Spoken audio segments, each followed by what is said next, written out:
All right, let's get right into it now. Michael Kroger, just a couple of days out from summer. Apparently it's quite cold this evening in Melbourne, judging by the puffer jacket. And the reason we're in HD looking at $1 million, but she's got plenty more to say, is none other than the wonderful Christy McSweeney from the PR Council in Canberra, where she's always just there to help. Hi. All right. So, just here watching the Senate. Oh, okay. Look, I was going to do a Lidia Thorpe free zone when it comes to this, but what did you think about today, where there was another way she injected herself into the storylines of the day, Christy? I was actually in the public gallery. I'd wandered through to meet a guest, a new visitor to Parliament House who hadn't been there before, who was confronted with the dulcet tones of Lidia Thorpe yelling into the gallery. And I can tell you there were about 100 school children and their teachers there who couldn't quite believe that they had taken these young people to the heart and soul of Australian democracy and were confronted with that and were told that is one of our senators. No, it's disgraceful. Michael, I know in the past every time I've tried to talk, you've said I don't want to talk about it because it adds fuel to the fire. I will just simply say this.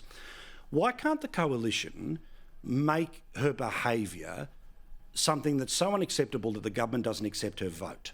Because one of the reasons why we got the scenario that we did, where, 1 minute to midnight, we'll give you a little bit of a penalty, it's because they had a mathematical way around her. Otherwise, they need her vote.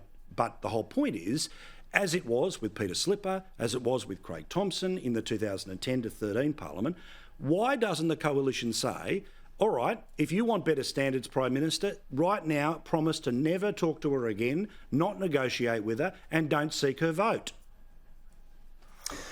They could, mate, but of course that would elongate the story, wouldn't it? It'd make her the story for another week, another 2 weeks. Every time the Senate was sitting, the concentration would be on whether the government's accepting her vote or not, and we'd have to talk about it, and Albanese would have to talk about it, and would make Lidia Thorpe the story. I think she's been a disgrace to herself, to the Greens that she was formerly a member of for picking her in the first place. She's making an utter fool of herself, people are sick of this tired old three-card trick that everyone's racist, everything's about our people, colonialism, the king. People are tired of this. They think it's rubbish. They don't like her, and they can't wait to get rid of her. Exactly. We'll see what happens. Elections have consequences, as we know, and we'll see what happens when it comes to that Senate in the next little while.